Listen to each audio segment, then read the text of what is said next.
Sir, আমি আমি তুফান না। আমি তুফান না। এই দৃশ্যটি দেখার সময় সিনেমা হলে অনেকেই কেঁদে দিয়েছিল। আর এখন মানুষ ঘরে বসে এই সিনেমাটা দেখতে পাচ্ছে, কারণ তুফান সিনেমা ওটিটিতে রিলিজ হয়ে গেছে। এখন যখন তখন যেখানে খুশি তখন দেখতে পারবে এই সিনেমা।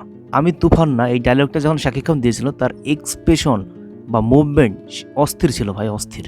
আর শাকিব খানকে দেখে তখন কিন্তু খুব মায়াও লাগছিল। যারা তুফান সিনেমাটা দেখেছেন তারাই বুঝবেন আমি যে কথাগুলো বলছি তার মানে। So welcome back to my channel SST Bangla কথা। তুফান তুফান তুফান তুফান সিনেমাটা হয়তো অনেকেই দেখেছেন, আবার অনেকে কিন্তু এখন ওটিটিতে দেখছেন।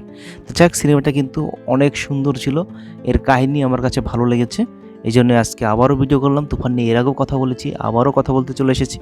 তুফান সিনেমার শেষ দৃশ্যে যখন শাকিব খান একটা ডায়লগ দেন, আমি তুফান না। কারণ চঞ্চল চৌধুরী যখন শাকিব খানকে মারতে চান বা তুফানকে মারতে চান, তখন তুফান বা ওরফে শাকিব খান এই ডায়লগটি দেয়, আমি তুফান না। কি নিষ্পাপভাবে সেই ডায়লগটা দেয়। অনেকে বলছেন এরকমই হয়, নিষ্পাপ মানুষেরা এভাবে প্রতিবার শাস্তি পায়। আসলে কি তাই? আসলে যখন চঞ্চল চৌধুরী তুফানকে মারার চেষ্টা করে, তখন ওখানে তুফান ছিলই না, কারণ ওখানে শান্ত ছিল। একটু ভালোভাবে আপনারা সিনেমাটা দেখবেন, তাহলে বুঝবেন। আর এখানে টুইস্টটা তুফান 2 যারা দেখবেন এই বিষয়টি অবশ্যই ক্লিয়ার হয়ে যাবেন। তুফান 2তে অনেক চমক রয়েছে ভাই। যাই হোক, এই দৃশ্যর জন্যই আমি ভিডিও করলাম।